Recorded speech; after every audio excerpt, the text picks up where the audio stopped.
né, sobre explicar Deus com base racional. E a primeira pergunta, quando a gente tenta pensar sobre Deus, é se Deus realmente existe, né?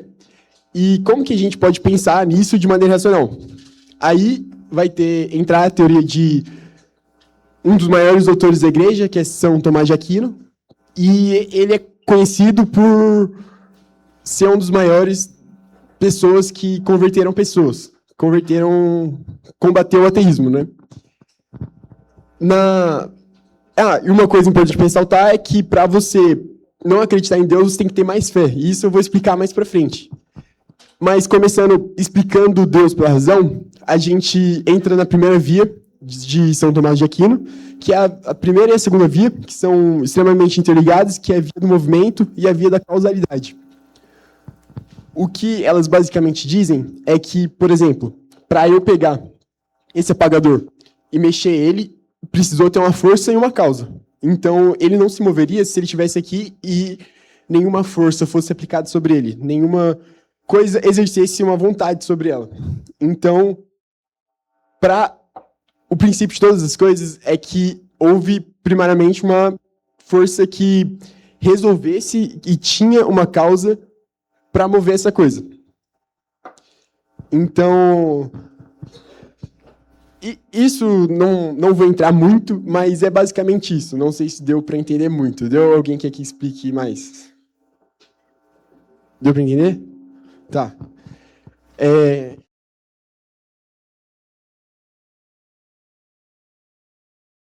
Agora que a gente consegue ter uma compreensão sobre Deus, que ele realmente existe, tá.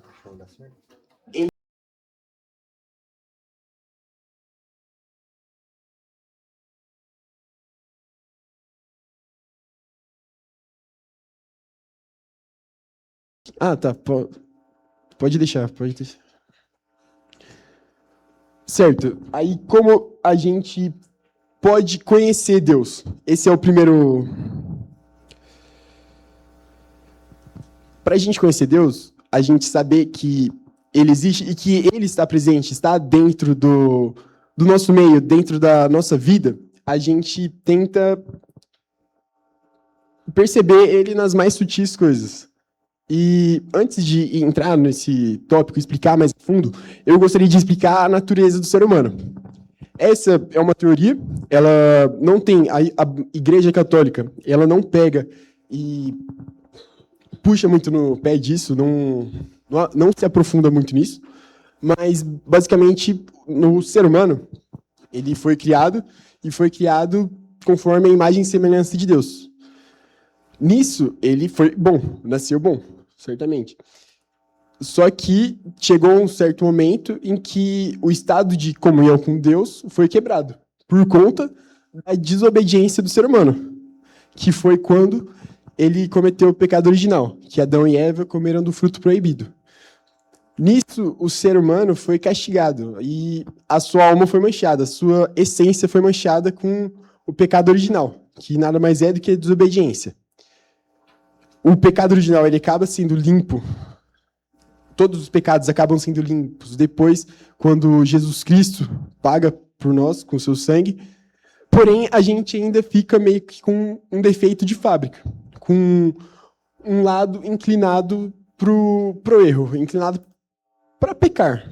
Então, a gente, entrando naquela teoria dos filósofos da escola, o ser humano acaba sendo mal por natureza, justamente em meio às opções que ele tem, escolhendo a errada, escolhendo a dos prazeres momentâneos. Aí, beleza. A gente pega e vai pro lado certo. Agora, se o ser humano é mal por natureza, por que a gente ainda é bom? A gente escolhe ser bom? Porque a gente pode ver dentro da nossa sociedade que a gente tem valores e juízos de valor que contribuem para que a gente viva em sociedade, que a gente compartilhe uma certa bondade entre nós, certa empatia. Não sei. Mas, então, se a gente é inclinado ao pecado e a gente ainda é bom, tem que ter alguma coisa que nos empurrasse para que a gente fosse bom. Porque se a gente é mal por natureza e a gente é bom, tá errado, né? E nisso a gente consegue explicar com base na quarta via de São Tomás de Aquino, que é a via da perfeição. Então, todos os valores e coisas boas, elas foram, primeiramente, exemplificadas por um ser que é bom, perfeitamente bom. E nisso, ele nos influencia a sermos bons. Essa parte eu falei que ia ser bem mais filosófica, né, e teórica, mas já fica mais prática. Vamos dar um exemplo mais palpável. Pensa que o ser humano, pensa que 5 crianças são jogadas numa ilha. Elas sobrevivem, tá? Não vamos entrar nesse quesito de sobrevivência, mas a gente não consegue dizer o certo se ela vai desenvolver, se ela vai ser boa ou ruim. Porque a cultura, ela é extremamente relativa. A gente não tem valores comuns entre todos nós. Porque, por exemplo, ano passado, teve uma tribo na Amazônia que ela estava sendo alvo de muita discussão. Por quê? Porque entre uma das práticas delas, ela costumava matar crianças. Isso é uma coisa que a gente condena. E se a gente, se é natural deles e é errado, então não tem como a gente falar que o ser humano, ele é destinado a ter tal comportamento. Isso reforça a ideia de que alguém nos influenciou a ser bons. Aí agora pode...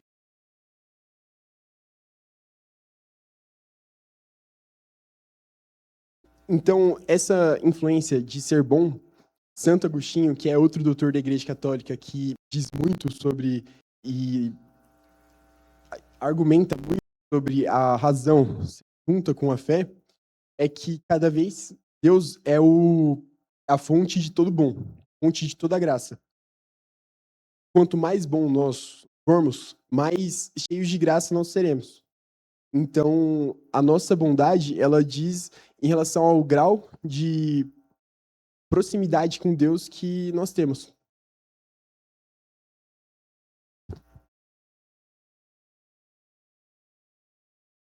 Isso é outra coisa que eu deveria ter falado antes, mas, por exemplo, um filósofo, quer dizer, sociólogo, que não só ele, mas vários outros, como Emile Durkheim, ele fala que a família é a primeira instituição social a qual nós somos incluídos. Então, quem ensinou os nossos valores e os nossos conceitos, o que a gente define como bom e ruim, foi a nossa família. E, consequentemente, quem ensinou isso a ela foi a família dela, e sucessivamente. Então, chega a um ponto que a gente não sabe dizer quem ensinou, quem passou esses valores para o primeiro ser humano, certo? Pode passar mais um. Agora, sabendo que o ser humano é bom e que existe alguém que nos influencie a ser bom, a gente precisa saber o que nos ensina, o que é uma base de como que a gente pode, um manual de como que a gente pode conhecer Deus. Não, pula mais um. E nisso a gente chega na igreja, no tripé da nossa fé. Que é o quê? A Sagrada Escritura, a Bíblia, a tradição e o magistério da igreja. O magistério da igreja é um ponto de muito debate. Por quê? Porque já houve algumas rupturas, algumas brigas dentro da igreja que chegaram a separar ela, né? A igreja católica quebrar e formar as protestantes, né? A reforma protestante, né? Então, agora eu vou explicar um pouco por que o magistério da igreja é tão importante e necessário. A Bíblia, a Sagrada Escritura é a palavra de Deus, então ela não é simples, ela não é fácil de ler, qualquer pessoa consegue ler. É tanto que tem a Bíblia para criança, mas... Tá, mas tudo bem. A Bíblia, ela é um livro, é uma junção de livros, a gente pode dizer assim. E ela tem tantas referências em que eu chuto, é uma opinião minha, que a gente nem conhece todas elas. Só que eu vou citar uma. Quem que estava aqui no grupo sábado? Qual que foi o tema? O que foi dito como tese principal? Não, participa. Nossa Senhora. É Nossa Senhora como mãe da humanidade. Só que, por exemplo, não está escrito na Bíblia que Nossa Senhora é mãe da humanidade. Então, como que a gente interpreta isso? É, é, contextualizando, no grupo de sábado, no grupo Yeshua, a pregadora falou que num dos últimos momentos de Jesus, quando ele estava crucificado, ele olha para Nossa Senhora e diz: Mulher, eis aqui o seu filho, apontando para João. E João, eis aqui a sua mãe. O que isso quer dizer? O magistério interpreta como Jesus atribuindo a humanidade como filhos de Maria. Então, quando a gente diz que Maria é nossa mãe, a gente atribui a esse momento. Aí, tá, beleza. Agora, o ponto principal foi porque Jesus chamou Maria de mulher. A gente poderia ficar de maneira bem mais rasa, que é o que a gente faria se nós estivéssemos lendo a Bíblia, e falar assim, Jesus chamou Maria de mulher justamente porque era uma tradição da época, justamente porque era um costume. E realmente era. Só que se a gente for pegar uma interpretação mais a fundo, a gente volta pro Gênesis, quando Deus cria o mundo e conversa com Adão e Eva. E nesse momento ele também chama Eva de mulher. Então tem essa conexão, e isso acaba reforçando a importância da Bíblia como palavra de Deus, porque uma coisa que aconteceu lá na frente acaba retornando uma coisa que aconteceu lá atrás. Mas o ponto principal é que, por exemplo, Maria como mulher e Eva como mulher é uma interrelação muito grande, porque quem quem lê no começo deixa passar em branco. Por exemplo, a gente interpreta a Santíssima Trindade, que vai ser um tema que a gente vai interpreta não, mas que a gente vai falar mais para frente, já em Gênesis, quando a gente não tinha falado sobre Jesus Cristo, que é quando Deus cria o mundo, ele não fala crio, tipo, ele coloca no plural, ele coloca nós, entendeu? Como mais de uma pessoa, na terceira pessoa. Mas tudo bem. E voltando na Maria com Eva, Maria é a nova Eva. E nisso a gente.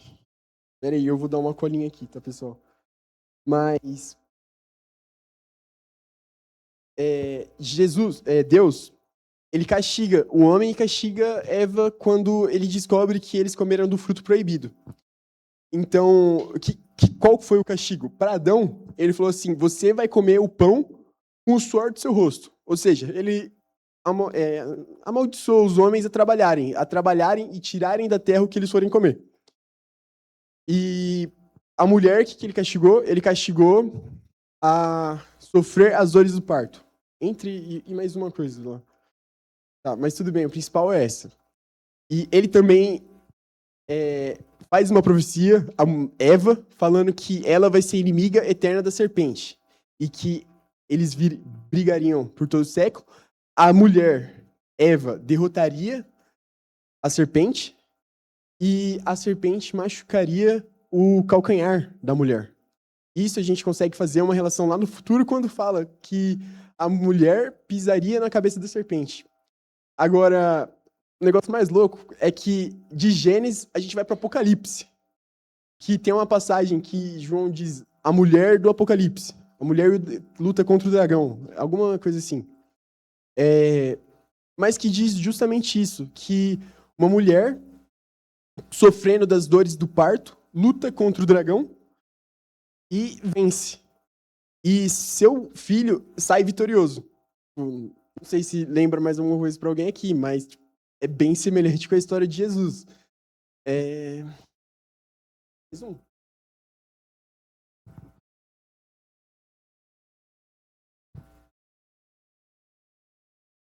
Passa pro.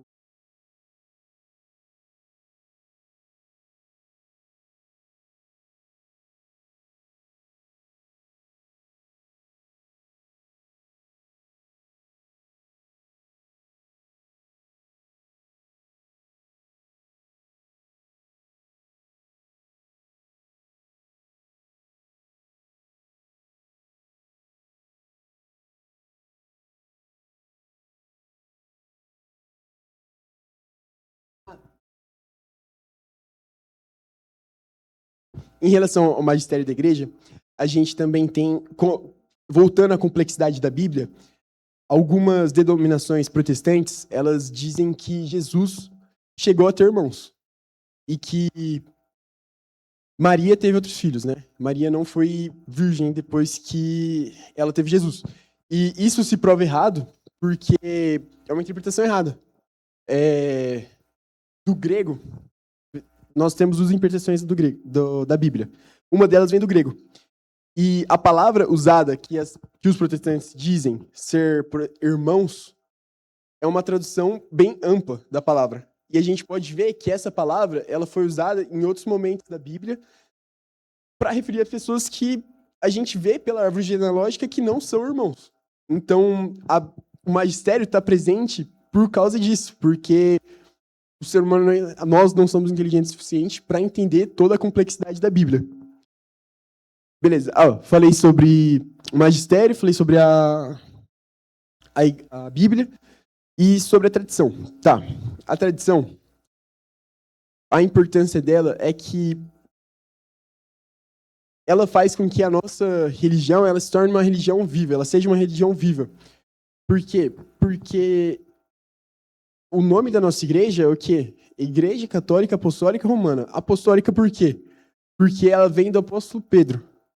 O Papa, ele representa a posição que Jesus deu a Pedro.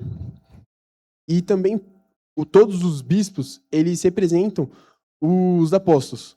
Então, a gente vive como se fosse o círculo de Jesus nos dias atuais.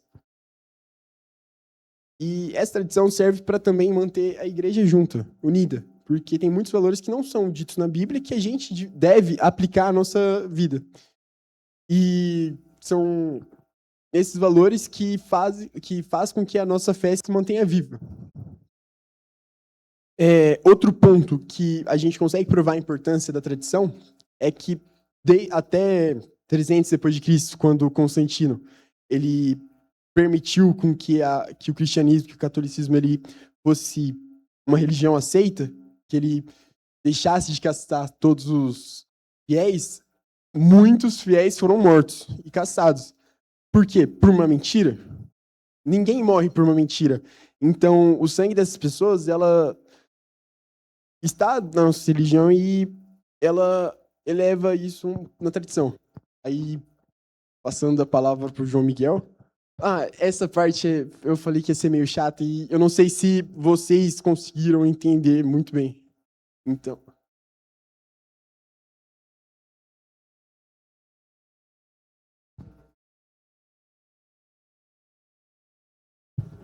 Oi, pessoal, boa noite. Vou dar um exemplo de tradição bem simples, assim, que fica claro dentro da Sagrada Escritura. A gente viu que é um tripé, né? O magistério, a tradição e a Sagrada Escritura. E um exemplo básico da tradição oral alguém sabe onde está o relato mais antigo da instituição da Eucaristia? Em qual dos livros falam disso? É o relato mais antigo. Quem deu um palpite? Geração, pessoal. Ergue a mão. Não? Não? Está no algum dos evangelistas? Talvez João, Mateus, que estavam lá acompanhando? Será que é esse? Não? Não é, não é. O relato mais antigo da instituição da Eucaristia está na primeira carta de São Paulo aos Coríntios. Ou seja, São Paulo não estava durante a última ceia, a instituição da Eucaristia, mas ele estava escrevendo sobre o tema. Como que ele ficou sabendo? Alguém contou para ele. A tradição é isso.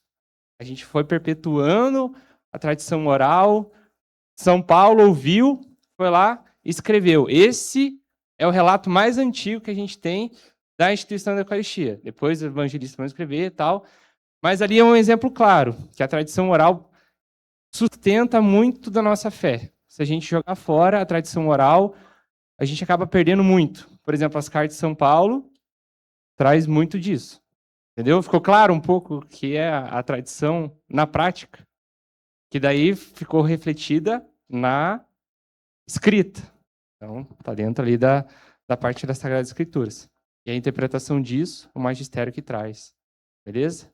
Agora, João Miguel, pode vir aqui. Oh, e antes de terminar, só vamos. Quer dizer, quero pedir para vocês também que, se vocês tiverem dúvidas, assim, perguntem, porque pode ser que talvez eu não tenha explicado muito bem. E eu peço perdão se não deu para entender muito, porque eu confesso que eu fiquei meio nervoso, porque essa formação veio mais gente do que no grupo que eu peguei. Então, eu dei uma assustada na hora que eu vi que deu tanta gente assim. Porque nas formações que eu ia também, era eu e mais 3 pessoas. Então, perguntem se não deu pra entender, beleza? Ah, e outra coisa.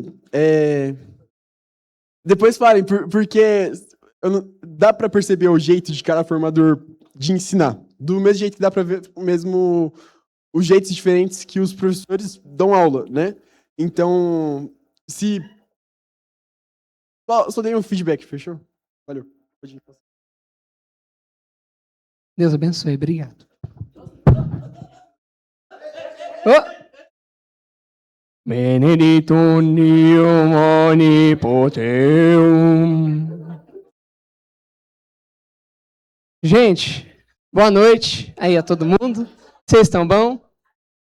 Eu vou pedir uma coisa aqui. Se acender a luz fica muito ruim para ver o slide? Fica? Acende aí. Deixa só... Não, pode apagar, vai, esquece, pode apagar. Vou garantir que esse povo aqui não vai dormir. É o seguinte, nós vamos começar... Pode pular esse daí. Pode pular. Popular.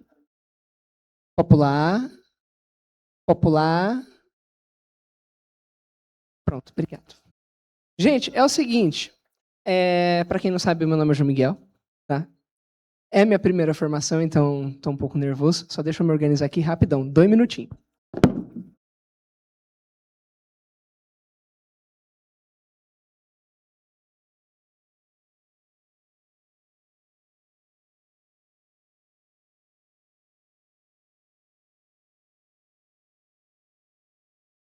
Vamos lá. Gente, minha parte da formação, nós vamos tratar aqui. O que está na tela aqui? Quero que alguém responda. Creio. Olha que povo inteligente, que coisa maravilhosa. Povo santo. Tá. Obrigado. Então aqui, pode passar. Eu gostaria de destacar que hoje nós vamos ver sobre isso daqui. Quem quer ler? Levanta a mão, você? Você, olha só. Eu creio em Deus Pai, Todo-Poderoso, Criador do céu e da terra. Pronto, matou. Vocês já descobriram aí o nosso tema, certo? Creio em Deus Pai, Todo-Poderoso, Criador do céu e da terra. O creio é a nossa profissão de fé, então esse é o primeiro da nossa característica de fé. Pode passar. Vamos lá. Primeiro, vamos tentar, entre muitas aspas... Não tem caneta aqui? Não. Então, vou hoje gesticular, gente. Não tem o que fazer. Vamos tentar entender o que seria a Santíssima Trindade, certo? Primeiro de tudo, ali é como o meu querido amigo Juan, né, que me salvou agora, me explicou. Aqui, nós... Não estou acostumado, gente, perdão. Alcança. Logos, palavra. Primeiro, o que nós entendemos por palavra? Certo? Nós podemos ir a João 1:1, que eu não deixei marcado, né? E eu também... Oh, meu Deus. Então tá, gente, eu vou resumir de forma aqui, porque eu não deixei marcado, tá? Entendemos palavra por quê? Jesus Cristo, certo? Ele é o verbo encarnado. Ponto. Cosmos, ordem e cosmos, certo? O que nós podemos entender disso? O cosmos é o que existia. O cosmos, tudo que existia, ou seja, nada, né? Porque antes de Deus não existia nada. Nós vamos pegar nisso daí. Ele depende, a ordem depende de Deus, certo? A ordem depende única e exclusivamente dele. Nós já vamos chegar a hora que nós falarmos de Pai e Criador, vocês vão entender melhor essa parte, certo? Ali, história de Santo Agostinho, olha só que coisa maravilhosa. Vocês já ouviram a história de Santo Agostinho? Alguém já ouviu? A da praia, com o baldinho, com o negocinho, com o buraquinho de água. Quem ouviu? Quem falou? Ninguém? Ai, gente, manifesta. Meu Deus. Ó, vamos lá. A história de Santo Agostinho é o seguinte. Santo Agostinho, um dia, conta essa história, um dia estava andando pela praia, caminhando. Quem quer ser Santo Agostinho? Vem cá você. Levanta, vem. Pode vir. Levanta, vem. Você está caminhando pela praia. Pode vir. Caminhando, assobia. Vai. Vai, não sabe assobiar? Deus do céu. Então, ele encontrou, e ele estava pensando sobre a Santíssima Trindade. Pode sentar, Santo Agostinho, obrigado. Viu? E ele estava caminhando e pensando sobre a Santíssima Trindade. Até que ele encontrou uma criancinha ali, no meio da praia, e a criancinha estava com o baldinho ali, pegando, eu vou atualizar essa historinha. Ela estava com o baldinho pegando água do mar e tacando dentro do buraquinho dela. E ela corria para o mar, ela pegava a aguinha, ela botava no buraquinho. Dá para você botar água no mar do buraquinho? Não! Oh, vamos manifestar, todo mundo! Não! Oh, coisa boa! Então, o que acontece? Santo Agostinho chegou, falou, o que você está fazendo aí? Não tem como fazer isso. Entendeu? Você é meio retardado? Não é. A criança olhou para Santo Agostinho e falou, mais fácil eu botar toda a água do mar, do oceano, neste buraco do que entender a Santíssima Trindade. Certo? E realmente, né? Então aqui nós vamos tentar explicar. Ao longo de séculos e séculos foi formulado o conceito pelos concílios da igreja, certo? De trindade. Nós temos que entender o seguinte, eu estou olhando para o slide, mas eu anotei aqui, tá, gente? Nós temos que entender o seguinte, primeiro, a natureza. O que é a natureza quando nós falamos de natureza de Deus? Certo? É a mesma coisa que a substância de Deus, a essência, ou seja, a natureza, a substância, a essência divina. Ou seja, nós estamos falando de Deus.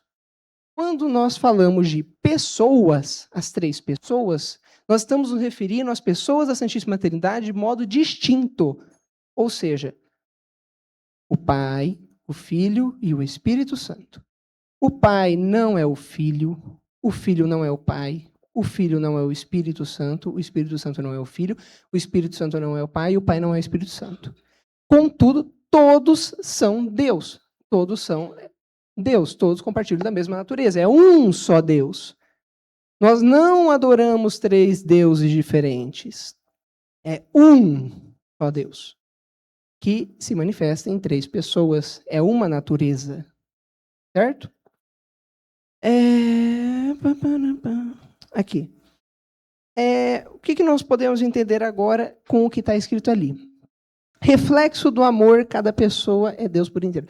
O que nós temos a historinha do reflexo do amor? Vamos supor que aqui tem um espelho, certo? Subiu um espelho. Deus, Pai, olha para o espelho. A imagem que está no espelho, o reflexo, é ele. Vocês concordam comigo? Este é o Filho. E entre eles tem o amor. O amor que transita entre eles é o Espírito Santo. É uma explicação meio complicada? É. Tanto é que até hoje eu não entendi direito, né? Mas é isso aí, gente. Nós ainda vamos falar mais sobre esse tema, certo? Creio eu. Mas, quanto a essa parte, vocês entenderam no sentido... Obviamente, ninguém vai entender, né? Mas vocês conseguiram entender do que eu estou falando? Um Deus, uma natureza divina, três pessoas diferentes. Fechou? Todo mundo captou mesmo? Certeza? Então tá, porque final de semestre tem prova, viu? Não sei se vocês sabem, mas para passar tem prova. Antes do ESME aqui tem prova, vocês se viram, tá? Pode passar. Tô brincando, gente, é mentira, tá? Não tem prova, não. Pode passar. Pode passar. Tá bom. Gente, agora nós vamos falar do poder de Deus, certo? Quando nós falamos de poder de Deus, nós podemos, cara...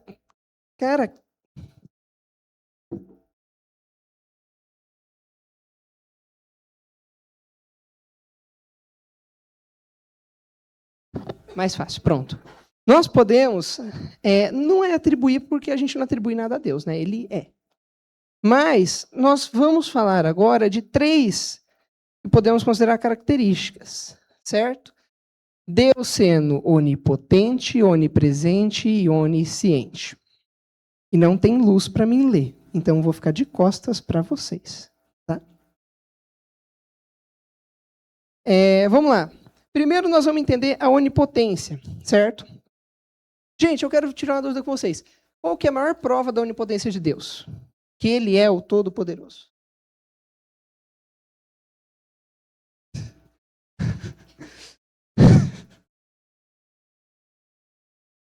O que ele fez que é tão grandioso assim?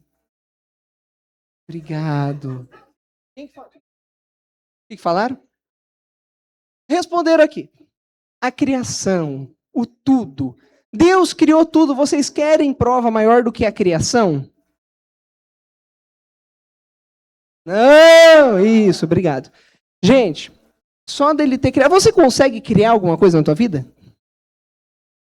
Alguém consegue criar alguma coisa na sua vida? Tava lá o. Só existia Deus, não tinha nada. E ó. Deus. A gente não precisa de mais do que isso para entender a onipotência de Deus. Certo? Apesar que eu escrevi mais e nós vamos ler, né? Então, Deus, ele cria tudo, ele governa tudo e ele pode tudo. Correto? Aqui, achei. Ele é universal, certo? Cara. Preciso de uma lâmpada. Vou arrumar uma lâmpada, viu? Aonde? Hugo. Deus seja louvado. Tá, não adiantou de nada, gente. Vamos lá.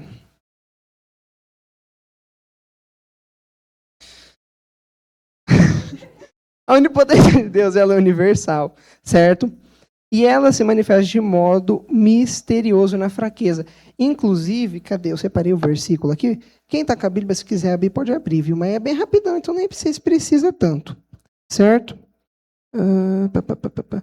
Coríntios 2, 12. 12, 9. Um dos trechos diz: é na fraqueza que a força se realiza plenamente, e é isso que nós temos que entender de Deus. Muitas vezes a gente pode olhar e falar, não, mas se Deus é onipotente, certo? Se ele pode tudo, então por que Cristo morreu na cruz? Por que o mal existe? Gente, é exatamente como diz aqui. Muitas vezes o pleno poder de Deus se manifesta na fraqueza. Numa aparente fraqueza. Ele não é fraco. Mas é uma aparente fraqueza. Certo? Certo? Vamos acordar? Correto? Todo mundo captou? Vamos ver o que diz o slide aqui. Se alguém quiser copiar, pode copiar, viu, gente? Mas não é obrigado, não. Deus cria, governa e pode tudo.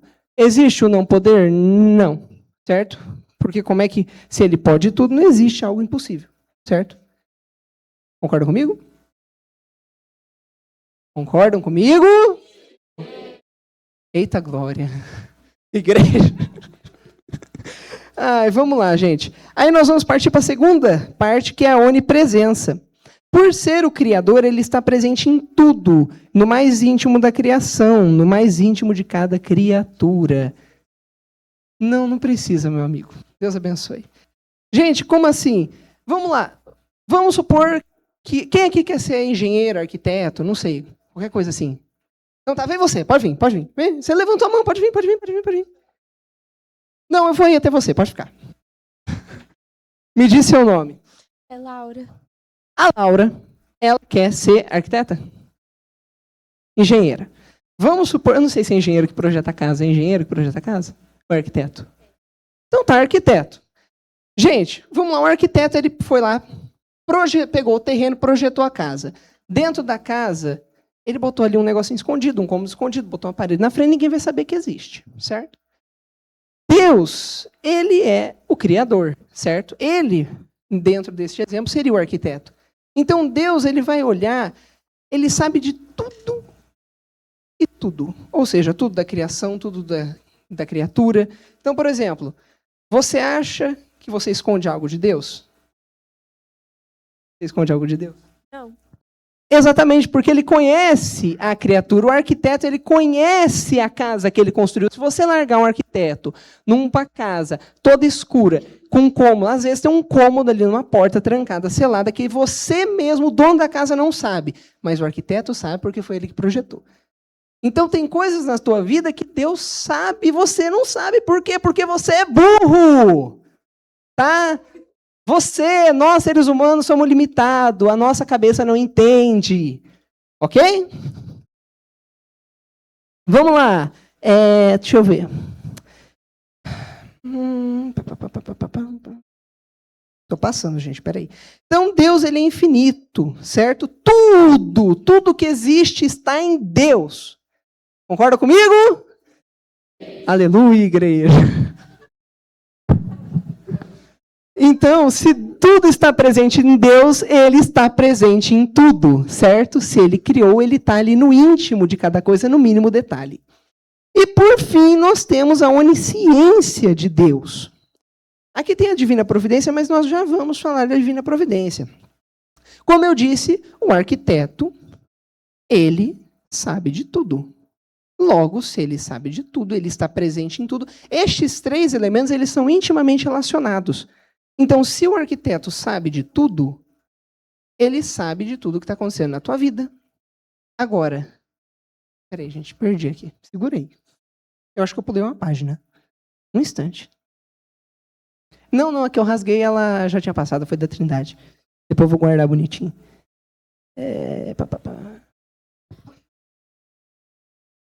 Eu falei da onipotência, eu falei da onipresença.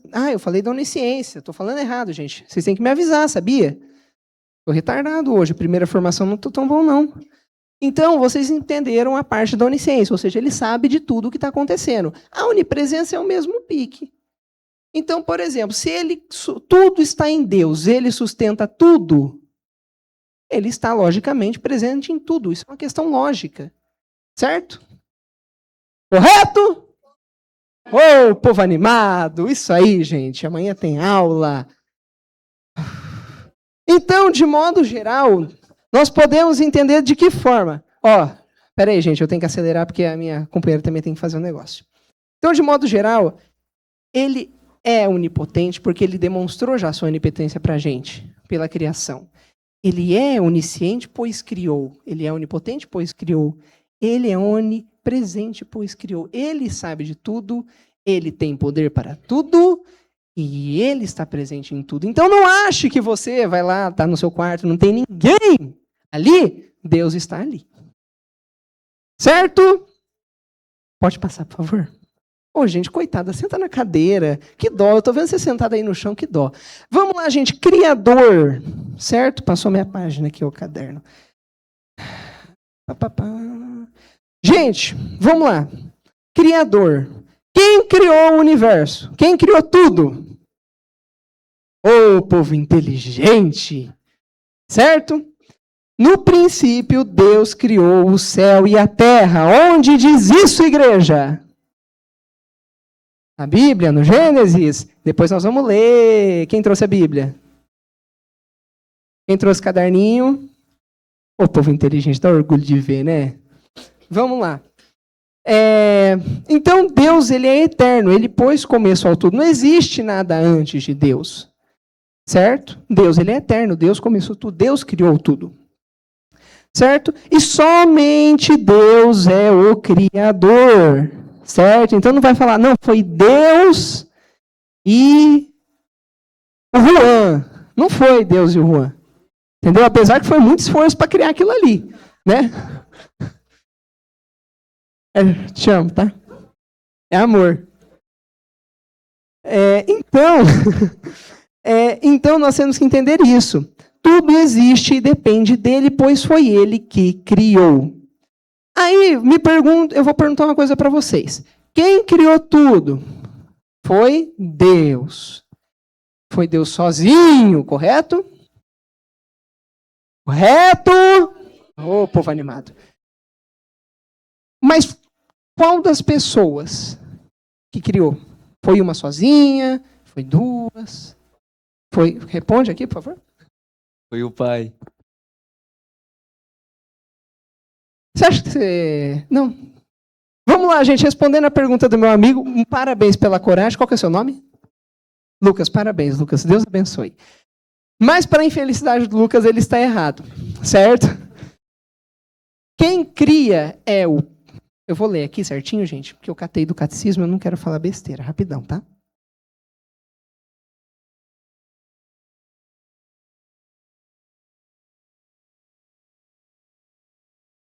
catecismo não abre, gente. Fala o seguinte, vem você aqui. Você vai segurar aqui pra mim. Só segura aberto aqui que eu tô procurando, tá? Cadê aqui o Criador? Criação, obra da Santíssima Trindade. Achei. Certo? Então... Ai, não tá aqui, tá no caderninho. Então, gente, o que a igreja afirma? Certo? O que é afirmado pelas Escrituras e pela tradição.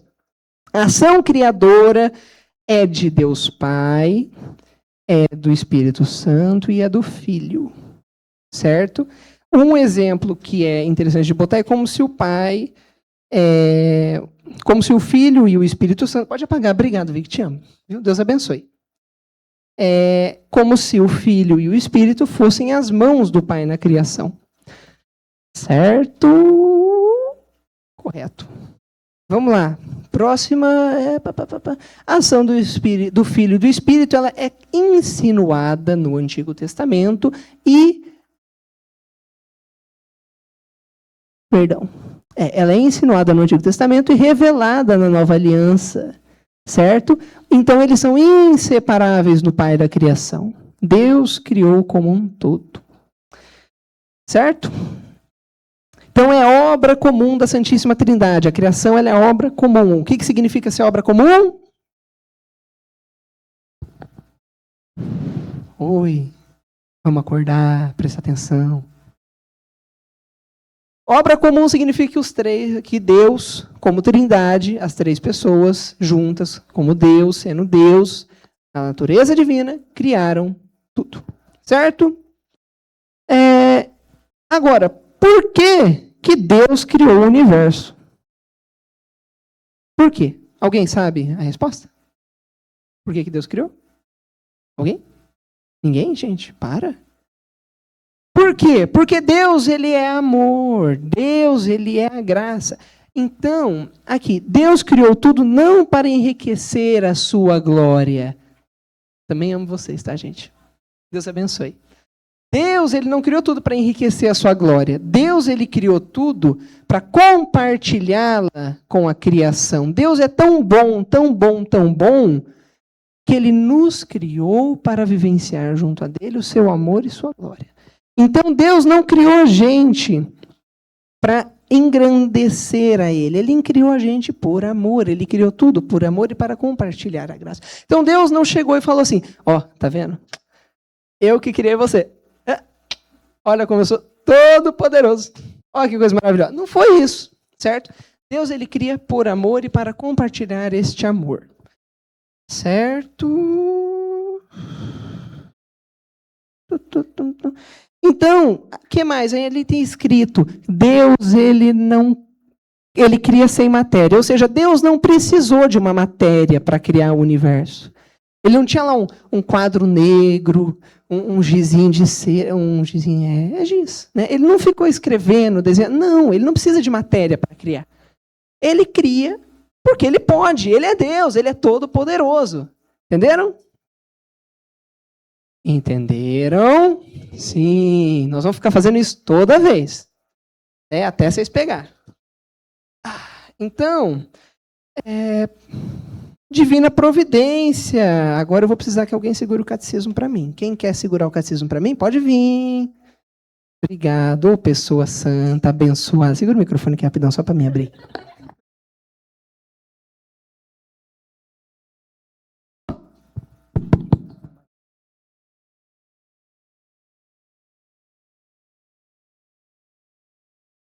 Vou pedir para ela sentar, gente, porque é dó ficar assim, que não está abrindo. Então, gente, divina providência, certo? O que é a divina providência? É a ação de Deus. Caiu alguma coisa, gente, que caiu aqui? Perdão, acho que eu derrubei, desculpa, viu? Certo? Cadê? Tá aqui.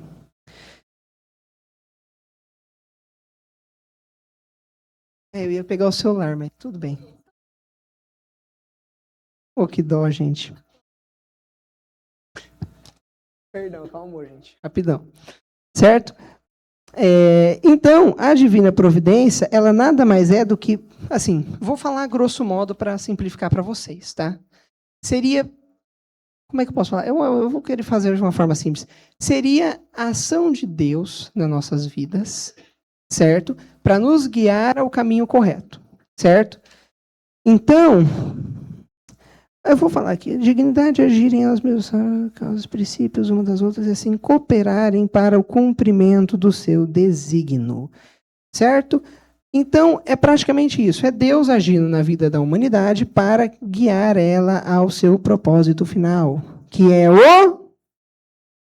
o povo inteligente, a graça de Deus, é o céu, eita glória. Então, vamos aqui... Além disso, Deus concede assim aos homens seres causas inteligentes e livres para completar a obra da criação. Nós, homens, pessoas, mulheres, seres humanos, crianças, tudo que está aqui nessa sala, nós não podemos fazer cagada na obra de Deus. Você faz cagada na obra de Deus? Não. Ô, pessoa santa. Mas nós somos burros, nós temos cabeça limitada, então nós fazemos cagada na obra de Deus. Nós ofendemos o irmão, nós matamos, nós roubamos, nós nos prostituímos, nós fazemos tudo quanto é tipo de cagada. Concordam? Ô, povo inteligente. Então, Deus, ele quis livremente criar o mundo em estado de caminhada para que nós posséssemos chegar ao estado final, em sua glória, sem fazer cagada na vida do irmão. Certo? Porque se você vai para o céu, seu irmão também tem que ir para o céu e você tem que colaborar para isso. Todavia, ele permite e respeita a liberdade. Então, ele respeita o seu livre-arbítrio. Você pode fazer cagada. Né? Mas não é para cagar a vida do irmão também, né? Então, pois o Deus Todo-Poderoso, por ser soberanamente bom, nunca deixaria qualquer mal existir em suas obras se não fosse o bastante para que resultasse em um bem maior. Deus abençoe vocês duas, tá, gente? Então, Deus ele não deixa acontecer mal sem um bem maior. Ele não deixa acontecer nada no mundo sem um bem maior que seja visando o fim, ou seja, a graça da criação. Estou falando demais, né, gente? Prometo para vocês que está acabando, tá? Pode passar? Aqui nós temos... Quem quer ler? Estou brincando, eu vou ler rapidão, tá, gente? No princípio era o verbo, e o verbo estava com Deus. O verbo era Deus, ele estava no princípio com Deus. Todas as coisas foram feitas por ele, e sem ele, nada do que foi feito se fez. Nele estava a vida, e a vida era a luz dos homens. De quem estamos falando?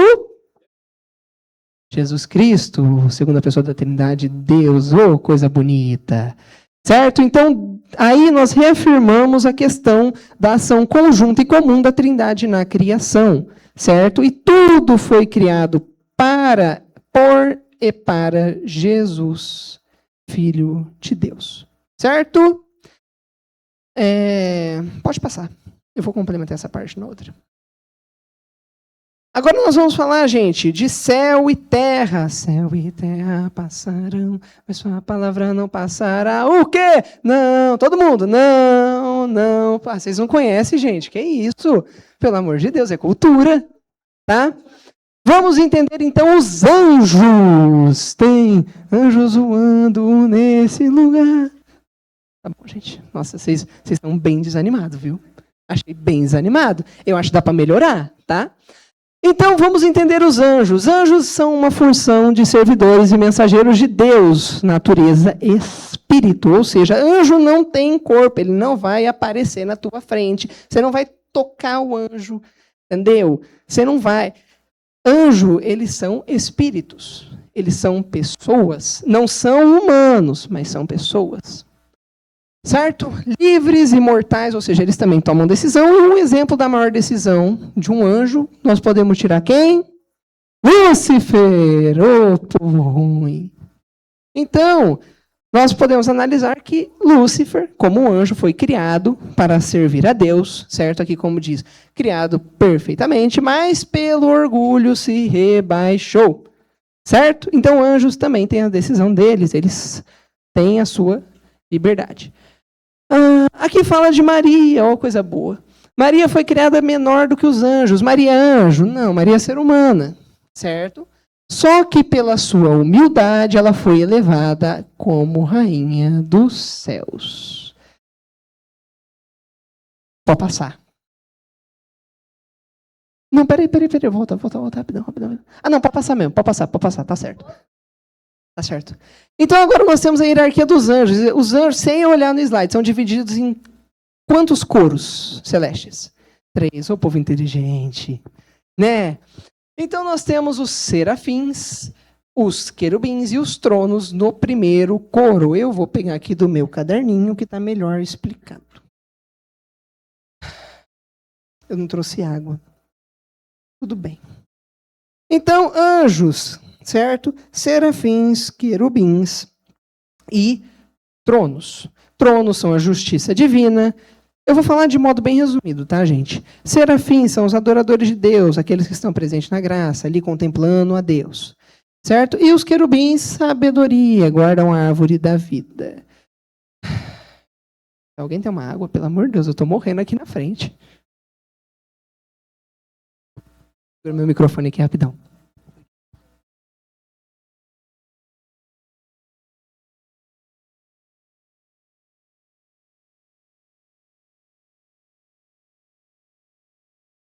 Deus abençoe. Então, vamos acelerar, gente, que eu acho que eu já estou atrasado. Que horas são? 8h10, vou acelerar, gente, porque a outra parte é meio grandinha, eu acho.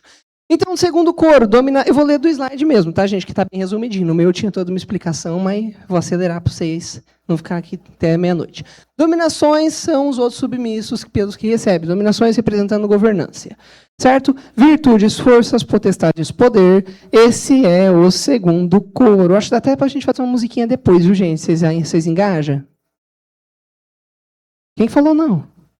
Ai, gente, vocês são muito desanimados. Cadê a música? Cadê a felicidade? Terceiro coro, principados, responsáveis pela ciência e pelas artes. Arcanjos, responsáveis pelas mensagens. Certo? São os mensageiros. Quais são os arcanjos? Pode falar. Gabriel, Miguel, Rafael e... Qual que é o outro? Não tem outro, tá certo. Ô, pessoa inteligente. Coitado. E anjos da guarda. Todo mundo tem anjo da guarda aqui. Alguém aqui não tem anjo da guarda? Ô, gente. Alguém aqui não tem anjo da guarda? Não, aí, isso aí. Pode passar. E agora nós vamos para a última parte. Vocês vão se livrar de mim. Houve um glória, igreja. Ô, glória. Então, para vocês se livrarem de mim, eu vou falar a última parte, que é mundo visível. Tudo foi criado por Deus, certo? Então, tudo que nós sabemos foi criado por Deus. Tudo é criado ordenamente. Tudo é bom e perfeito. Se bem que antes, vamos ler Gênesis. Vocês trouxeram a Bíblia, vocês são um povo santo, então nós vamos ler Gênesis.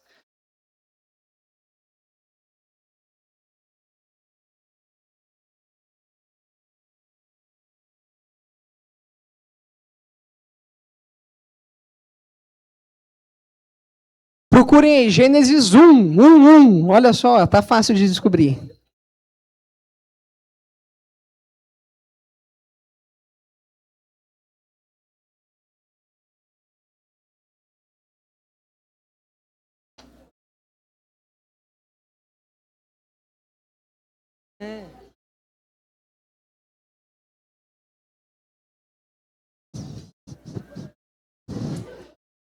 Todo mundo achou? Amém ou misericórdia? Amém? Então tá. Então, pode falar? Pode? Liberado? Todo mundo achou? Então vamos acompanhar. No princípio, Deus criou o céu e a terra. A terra estava deserta, vazia. Gente, eu pulei. Ah, não, tá certo. Vazia, as trevas cobriam o abismo e o Espírito de Deus pairava sobre as águas. Deus disse, faça-se a luz, e a luz se fez. Deus viu que a luz era boa, Deus separou a luz das trevas. Deus chamou a luz de dia, aqui vai acabar, mas aqui não interessa. Palavra da salvação. Peraí, não, é palavra do Senhor, é palavra da salvação, e eu confundi de novo. Tá certo, então tá. Gente, então aqui nós entendemos, Deus criou tudo, tudo era perfeito. Aqui nós podemos citar, inclusive, que depois de cada dia, não fecha a Bíblia ainda não, gente, que ele diz que Deus viu que tudo era bom, certo? Então, Deus, ele cria tudo, e tudo é dependente, ou seja, tudo está conectado. Tudo é interdependente, gente. Perdi. Peraí. Que está anotado aqui no meu caderninho, gente. Anjos voando neste lugar. Perdi. Na Bíblia mesmo, né? Então, Deus, ele cria tudo com ordem, com tudo ordenado. Isso aqui é frágil, quase derrubei. Tudo ordenado, tudo na ordem, certo? E nós, seres humanos, temos a missão de fazer o que com essa ordem? Cumprir? Não, é a ordem, tá tudo ordenado, tá tudo na harmonia. O que nós temos que fazer com essa harmonia? Manter. Uma salva de palmas para ela. Então nós temos que manter a harmonia, certo? Deus, quando cria o homem, ele deixa o homem superior às outras criaturas. Agora, é porque o homem está superior que é para ele fazer cagada? Não, mas a gente faz. Fazer o quê? Então, certo? Nós temos o mundo visível, certo? Ui. Obrigado. Ai, tá vendo? Deus abençoe.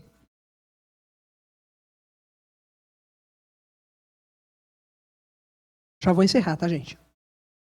Então, Deus, ele criou o mundo visível, ele criou o céu, ele criou a terra. E depois de criar tudo, ele...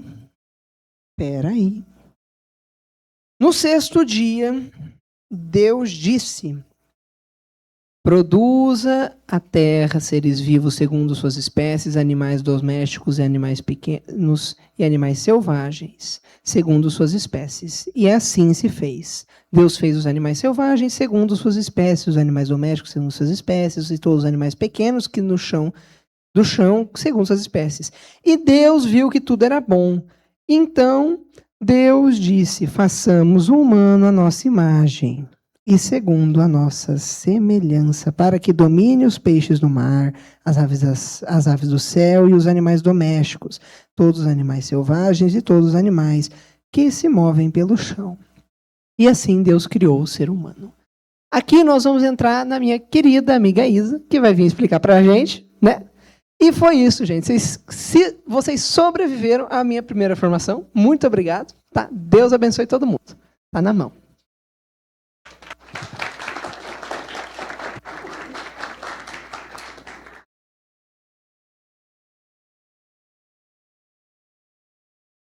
Boa noite, gente. Eu juro que a minha parte vai ser bem rapidinha. Desculpa por ter demorado, tá, gente? Perdão.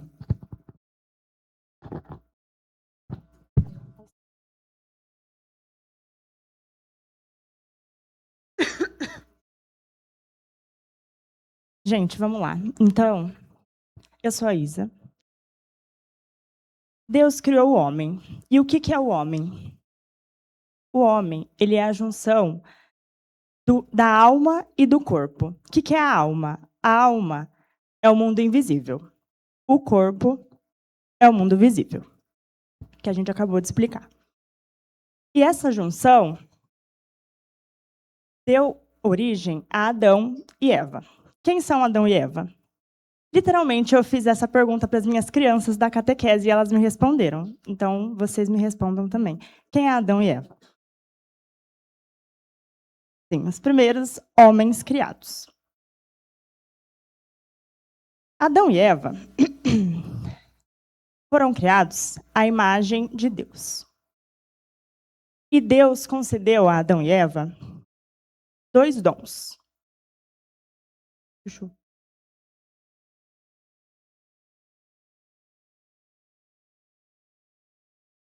Ele concedeu os dons preternaturais e os dons sobrenaturais. O que raios é isso? Eu vou dar exemplo. Dons preternaturais. Entra como se fosse uma imortalidade. E não é a imortalidade da alma, porque a alma já é imortal. Tanto que quando a gente morre, o corpo morre, a gente não morre de verdade, certo? A gente vai para o céu com Deus. Parece que eu estou dando catequese para criança. A gente vai com ele porque a nossa alma é imortal. Mas Deus deu o dom preternatural para o corpo ser imortal também. Então, Adão e Eva, tecnicamente, não iam morrer. Eles iam viver lá no Jardim do Éden, totalmente tranquilos. Outro dom, outro exemplo de dom preternatural.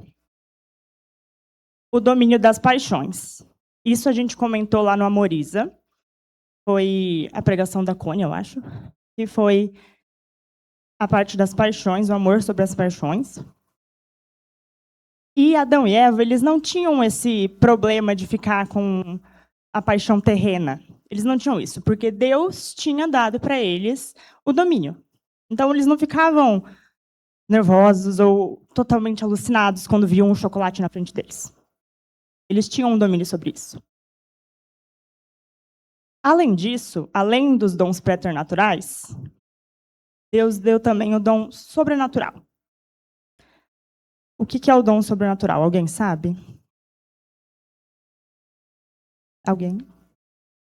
Falem não. Tá, obrigada. Não estou jogando nada. Os dons sobrenaturais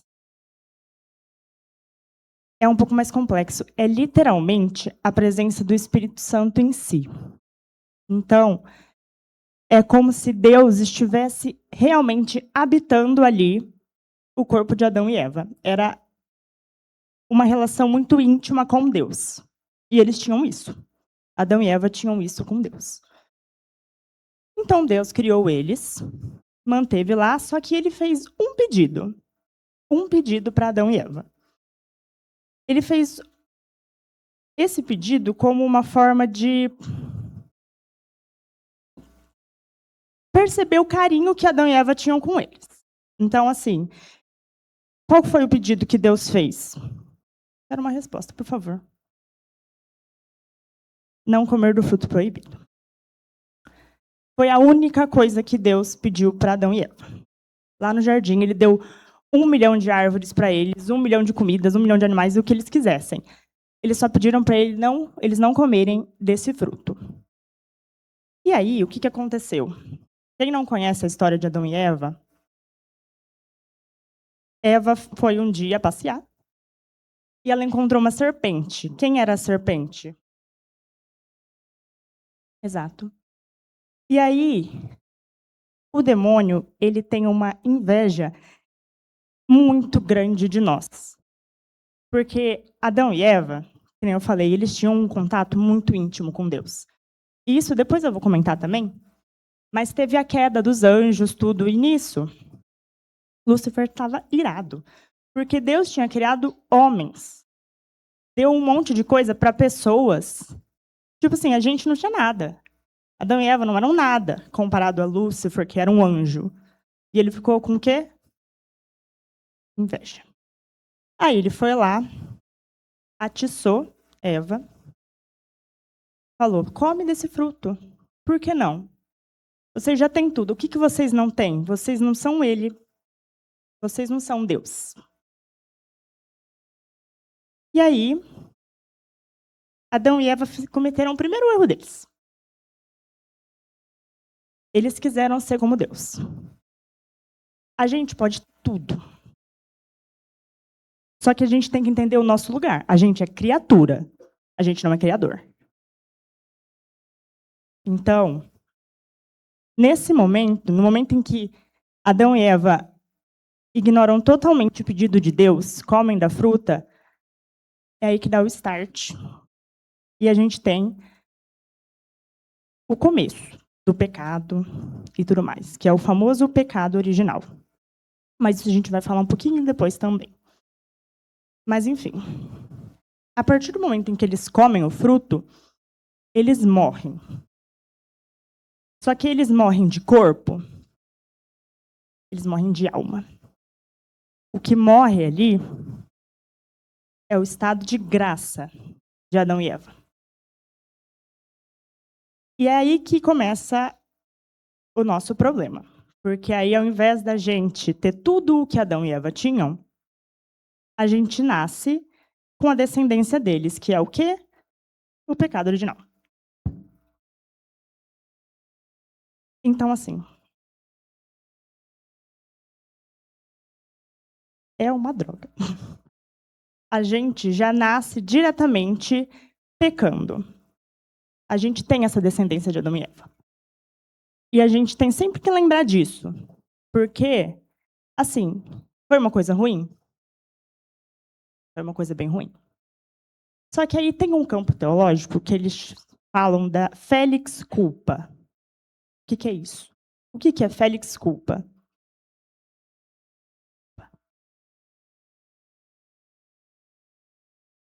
Chama, basicamente assim, é uma culpa feliz. Tecnicamente, é uma coisa bem ruim. Mas, se não tivesse acontecido isso, a gente já nasceria num lugar muito bom, sem nenhum problema. E aí, o que não teria acontecido? Tipo, qual foi o maior ato de salvação nossa? Exato, Jesus. Então, se isso não tivesse acontecido, Jesus não teria surgido para nós. Então, assim, tem esse lado. Mas, enfim, vamos lá. Vamos voltar aqui a Adão e Eva. Eles perdem tudo, a gente nasce com a descendência do pecado e tal, ok. Por que a gente nasce com isso? Que nem eu falei lá no começo, Deus deu para Adão e Eva os dons preternaturais e os sobrenaturais, que agora vocês já sabem o que são. Então, não é inato deles. A gente não nasce, quer dizer, eles já não nasceram inatos com esses dons. Deus deu de livre e espontânea vontade. Ele quis que eles tivessem isso. Da mesma forma, e ele também quer que a gente tenha salvação. Da mesma forma que ele encarnou para salvar a gente como Jesus, ele também dá a possibilidade da gente recuperar o nosso estado de graça. Como que... Agora vocês têm uma coisa nas costas, porque as crianças, para quem eu dou catequese, acertaram essa. Como que a gente se purifica do pecado original? Batismo. Então, Deus, ele tirou de Adão e Eva os dons, ele tirou muita coisa de Adão e Eva, mas Deus é um Deus ruim? Não. Ele é um Deus de amor? Só que qual é o ponto? Por que ele tirou essas coisas de Adão e Eva? Porque Deus é justiça. Deus é um Deus de amor, Deus é misericordioso, mas Deus também é justo. E se ele tivesse só falado, não, tudo bem. Adão e Eva, tá tudo bem, ó, vocês comeram, mas tudo bem, não tem problema. Cadê o senso de justiça? Eles erraram, não erraram? Igual quando vocês estão em casa, às vezes vocês quebram um pote de vidro, sei lá, na casa da mãe de vocês. Vocês não pedem desculpa? Vocês erraram, não erraram? É a mesma coisa. Deus foi lá e ele fez o que tinha que fazer. Então,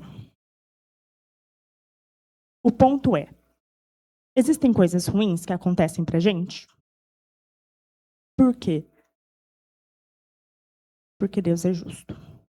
E a gente tem que pagar pelo que a gente faz. Antes de tudo, a gente nasce como pecador. Então, a gente tem que entender que o nosso lugar aqui, como criatura, é sempre seguir os passos do nosso Criador, que é Deus. Mesmo a gente nascendo com o pecado original, a gente tem salvação. É só a gente ter o start para começar a seguir no caminho do Criador, que é Deus. Enfim.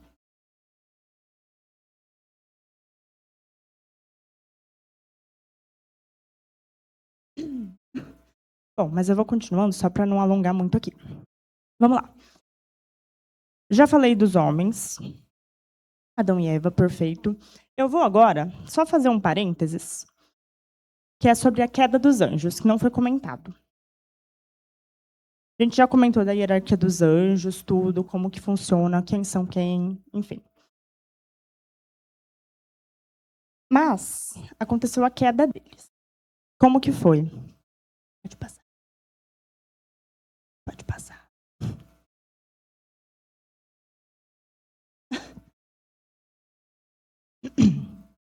Isso é bem fácil, todo mundo sabe como funcionou. Mas Deus criou os anjos como seres bons. Eles tinham a bondade inata, só que eles também tinham liberdade. Deus é justo. Então, ele deu liberdade para todo mundo. Todos aqui temos, assim como os anjos tinham também. E Deus foi lá e falou assim, gente, eu vou criar os homens. Eu tive uma ideia sensacional. Eu vou criar homens, vou colocar na terra e eles vão ser a minha imagem. Quem que não gostou? Lúcifer ficou com inveja, porque ele não tinha esse poder. Ele não tinha o poder de criar essas coisas. Ele queria ser como Deus. Ele queria ser Deus. Da mesma forma que ele foi lá e falou assim para Eva, você não é Deus, você podia ser. Era como se ele estivesse colocando o desejo dele ali, porque era ele que queria ser como Deus. Mas ele não é. E aí, teve uma treta lá no céu. Ficou de um lado Lúcifer e quantos anjos? Falei ali no slide. 1/3. E do outro lado, ficou São Miguel, com o restante do exército divino. Teve uma batalha. Guerrearam, E quem que caiu? Lúcifer caiu. Só que o bonito caiu aonde? Caiu na terra. E é aí que começa o problema. Porque como ele caiu aqui,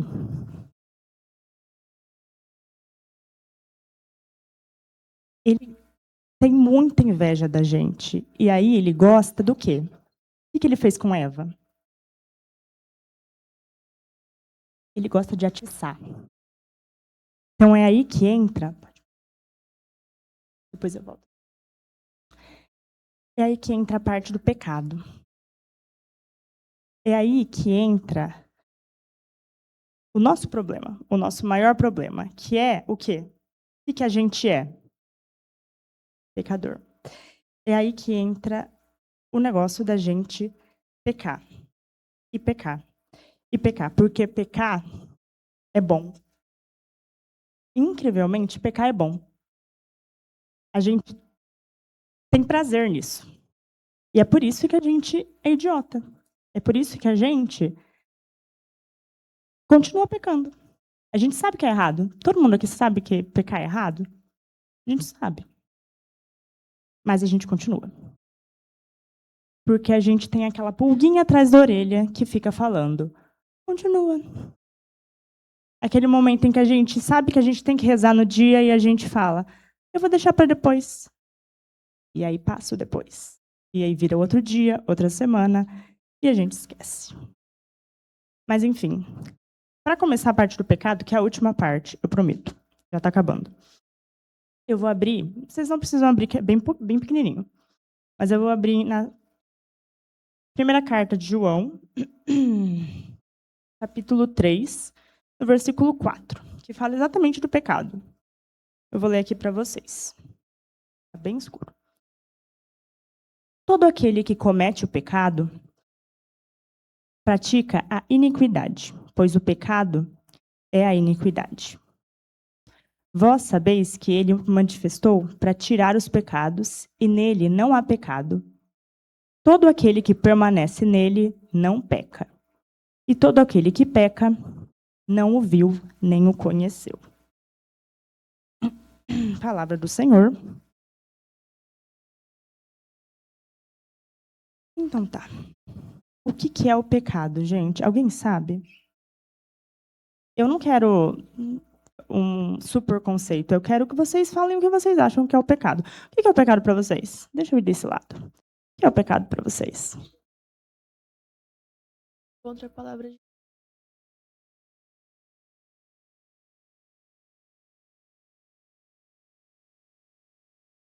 Coisa que afasta você de Deus. É tudo isso, com certeza, e mais um pouco. Mas é basicamente isso. O pecado é a falta contra Deus, contra a razão e o amor que a gente tem com Deus. O pecado, principalmente o que a gente mais comete, é o apego nosso aos dons da terra. Então, é a gente se apegar tanto às coisas terrenas e esquecer que o nosso lugar não é aqui. O nosso lugar não é a terra, o nosso lugar é o céu. Só que a terra é muito gostoso, a terra tem muita coisa legal. E às vezes a gente se esquece. Às vezes a gente fica meio cego. A nossa lente, ela barra a nossa visão, e aí a gente esquece que a gente, na verdade, pertence ao céu. Então, o pecado, ele quer fazer isso com a gente. Ele quer nublar a nossa visão para a gente se apegar aqui e esquecer de lá. Mas também o pecado é um ato de egoísmo. Porque vamos combinar, né? Deus deu muita coisa pra gente. Tipo, não só a vida, mas muita coisa. Tipo, sempre que a gente faz alguma coisa, a gente ganha alguma coisa. Vamos combinar. A primeira coisa que vocês fazem é agradecer a Deus? Alguns pode ser, mas eu não acho que todo mundo aqui é. Então, o pecado é, sim, um ato de egoísmo. Egoísmo nosso. Totalmente nosso. E a gente precisa sempre se lembrar que a gente é egoísta. A gente nasce egoísta. Eu estou diminuindo muito vocês, desculpa, mas é que é verdade. O pecado é a negação da nossa própria natureza. Por quê? A gente nasceu como? Como que Deus criou o homem?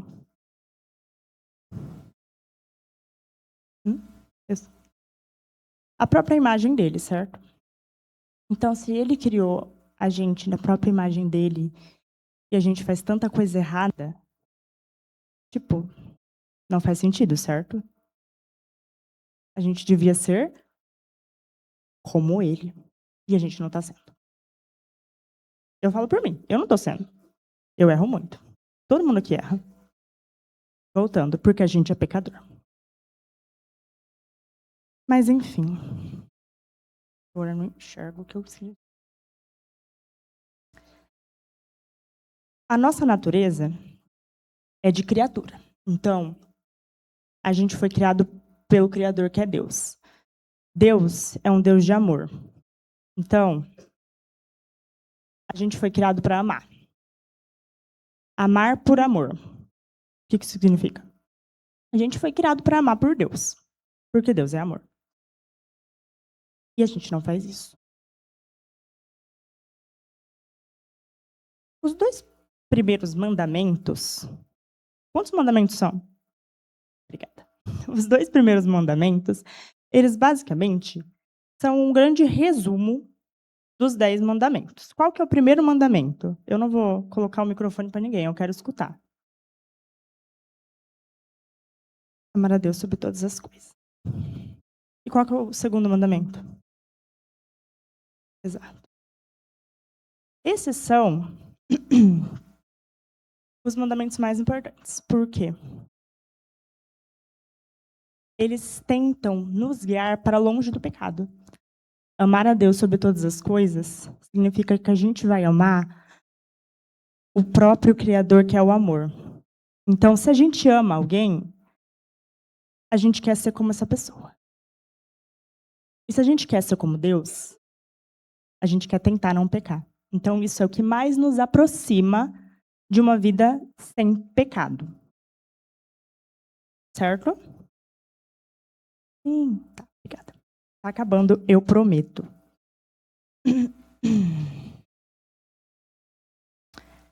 Só que, como eu falei, a gente é pecador. Então, o nosso amor não é o suficiente.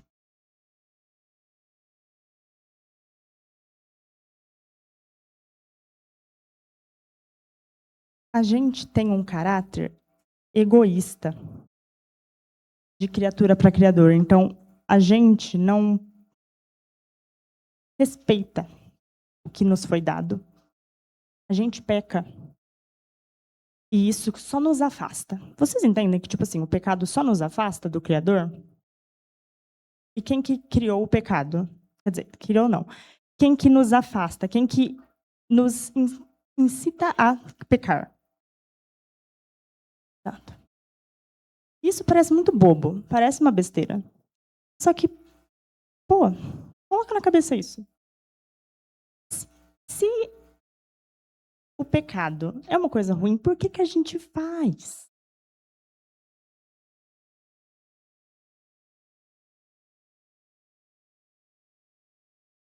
Pecado, para Santo Agostinho, que é uma figura muito importante nas formações que vocês vão ver, entra como palavra, ato ou desejo contra a lei eterna. Isso é literalmente o que a gente estava falando agora. Então, para Santo Agostinho, e para todos nós, vamos combinar? O pecado é qualquer coisa que a gente faça, não é só eu falar alguma coisa ruim, eu fazer alguma coisa ruim, é até mesmo o pensamento. E isso vai contra a lei de Deus. Tá, mas eu tô falando. E eu esqueci de falar uma coisa. Quer dizer, eu já falei, mas eu falei em outro ponto. Qual que foi o pecado? Aquele que a gente coloca o maiúsculo.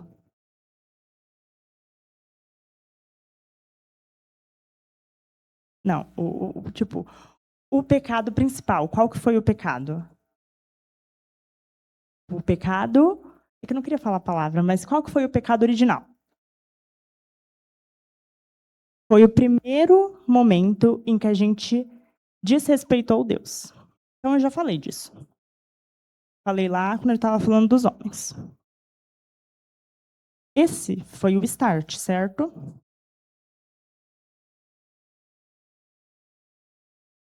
E a partir disso que começa todo o rolê do pecado.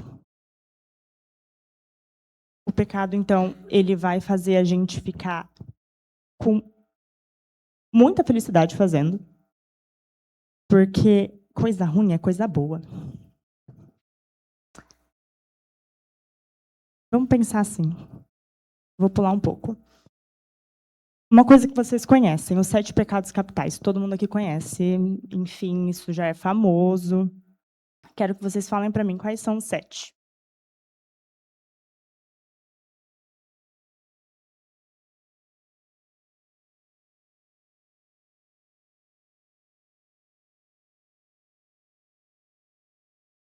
Isso, eu acho que todo mundo falou todos. Mas vamos lá. Tem soberba, avareza, luxúria, ira, preguiça, inveja e o mais gostoso, a gula. Vou falar um pouquinho de cada um, bem pouquinho, bem rapidinho. O que é a soberba? A soberba é quando a soberba é basicamente o egoísmo. É quando a gente se interessa mais pela gente mesmo do que pelos outros. Então, é aquele momento em que a gente pensa no eu e não no outro. É errado você pensar em você às vezes? Não, não é esse o ponto, mas é quando isso ultrapassa os limites. Então, essa é a soberba. Aquele momento em que você não pensa no próximo, você só pensa em si. A avareza é quando a gente prefere mais as coisas, os bens materiais, dinheiro, essa parte. A luxúria é quando a gente tem aquele prazer enorme por relações, por parte mais sexual da coisa. A ira entra como uma raiva excessiva. Então, é quando a gente fica... Não é aquele momento em que você briga com uma pessoa, tá? É uma coisa bem mais séria. É uma ira totalmente... É uma raiva totalmente excessiva. É uma coisa que foge do normal. A preguiça é aquele momento em que você não sabe o que você faz com o seu tempo livre. Então, assim, você tá lá sem fazer literalmente nada. Então, não é só, eu tô com preguiça. Não é esse o ponto. É aquele momento em que você tem tempo, mas você não sabe o que você faz com ele. Você está perdido.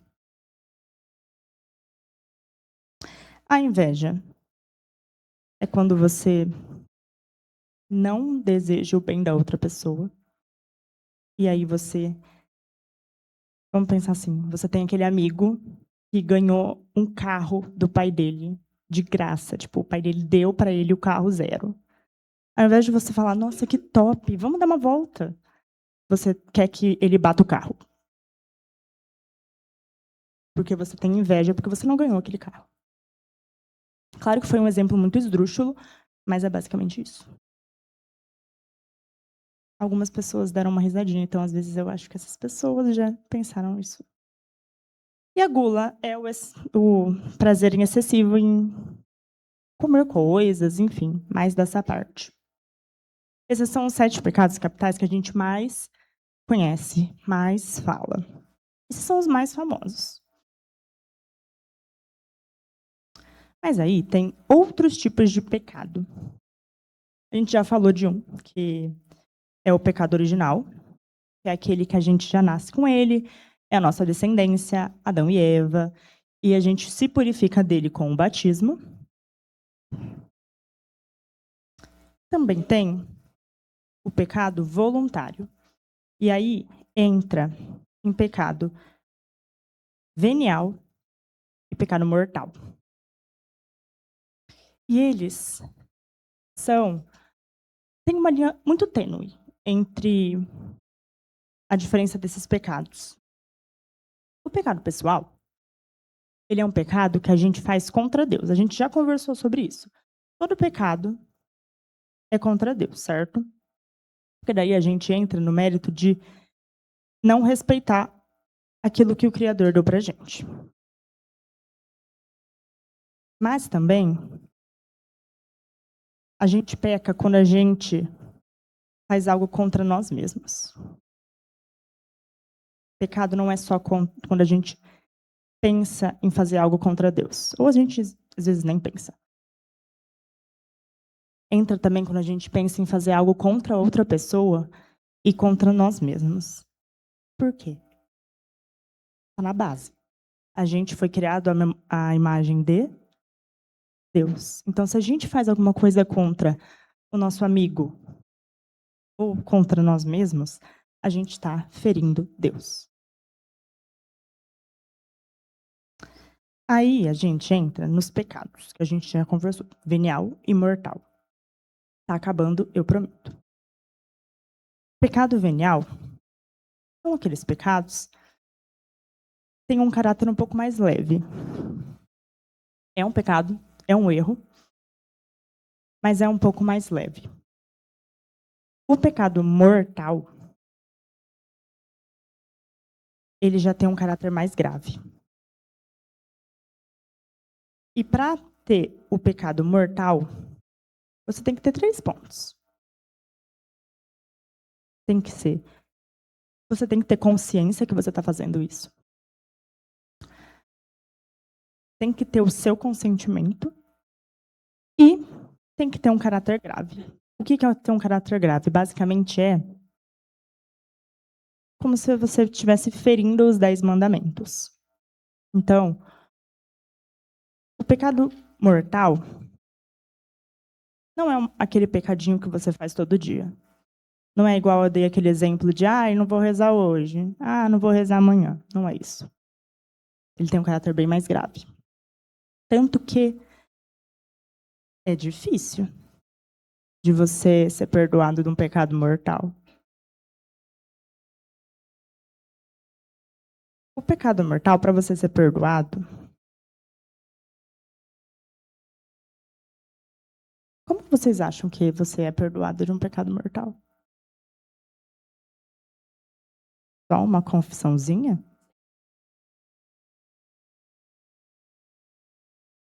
É tipo isso. Para você ser perdoado de um pecado mortal, você tem que meio que quebrar aqueles 3 pontos que eu falei. Então, para pecar mortalmente, a gente tem que ter plena consciência, consentimento e ser uma coisa grave, certo? Para a gente meio que ser perdoado, a gente precisa fazer uma confissão, querer realmente ser perdoado. Não é só a gente falar assim, vou me confessar, só porque meu amigo vai. Vou lá, vou falar pro padre, vou dar uma choradinha, acabou. Não. Você tem que estar realmente com vontade de ser perdoado e ter um ato de contrição perfeito. Mas isso a gente entra em outro ponto que vai ser explicado depois. Enfim. E agora um exemplo. Se vocês não entenderam muito bem o que são os pecados veniais mortal, pensa num campo de batalha. Tem 2 exércitos. O pecado venial é aquele arqueiro que fica lá no fundo, tacando um monte de flecha. Que ele acertar, acertou. Mas ele não tem um alvo. Ele vai enfraquecendo o exército inimigo. Pecado mortal, não. Pecado mortal é aquele dragão que vem soltando fogo. É aquele guerreiro que vem em cima de um cavalo gigantesco e vai matando tudo que ele tem pela frente.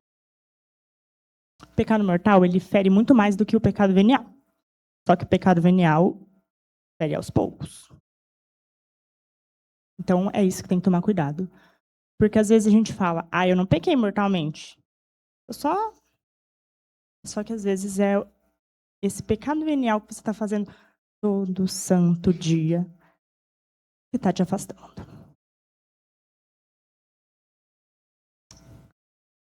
E aí, como que a gente consegue... Eu já falei como a gente consegue, né? Ser um pouquinho perdoado do pecado mortal. Mas e do venial? Como que é? Como?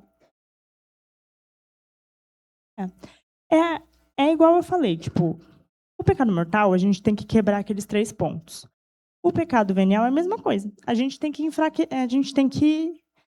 focar no que enfraquece a gente. Então, se a gente está pecando numa coisa, a gente tem que voltar lá atrás. Então, a gente tem que tentar retornar às nossas origens. E qual que é a nossa origem? Tá com Deus. Então, a nossa origem é a Santa Missa. É voltar à Santa Missa. Porque mesmo que pareça uma besteira, que parece tipo, eu só vou lá, ficar olhando e tá bom, é importante. É importante você participar, é importante você entender o que é aquela celebração, porque aquela celebração não é só uma ida lá, 1 hora, beijo, tchau. Não o único, às vezes você pode ir mais, mas você vai uma vez só, é o único momento em que você está na casa do Pai. Você está perto dele, do lado dele, você toca nele. Então, são esses pequenos pontos sobre o pecado. Mas vamos lá. Todo pecado pode ser perdoado? Alguém falou não. Não. Por quê? Qual que é o único pecado que não pode ser perdoado?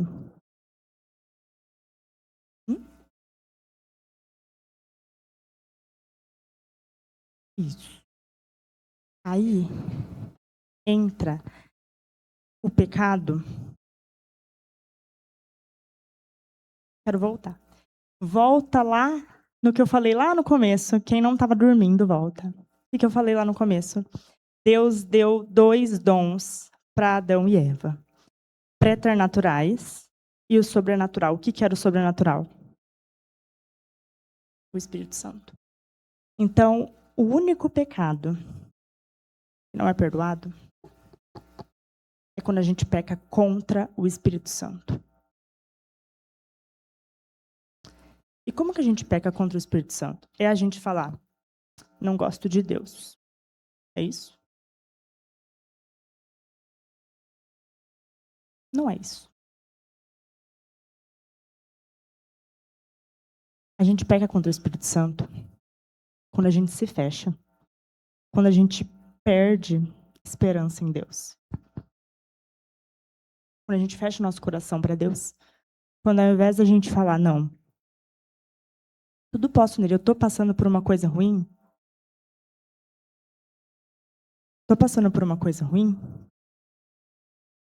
mas Deus vai me ajudar. É quando a gente simplesmente desiste e acaba. E assim, vamos combinar. Deus está sempre lá, mas Ele não obriga a gente a fazer nada. Então, quando a gente se fecha, acabou.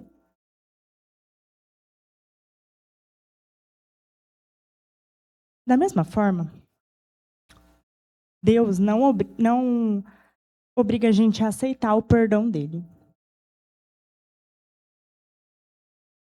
Ele dá liberdade pra gente. Então, da mesma forma que a gente erra, o perdão a gente tem que aceitar. A gente escolhe aceitar. Deus não obriga a nada. Só que a gente tem sempre que estar aberto. E para finalizar, juro que essa é literalmente a última frase do caderno. Deus sempre está disposto a nos perdoar. Pecado é uma coisa ruim, pecado é legal, pecado é gostoso. Só que a gente precisa pensar um pouco mais acima. O mais legal, o mais gostoso é estar com Ele. Então, Deus é a nossa salvação. E Ele nos aceita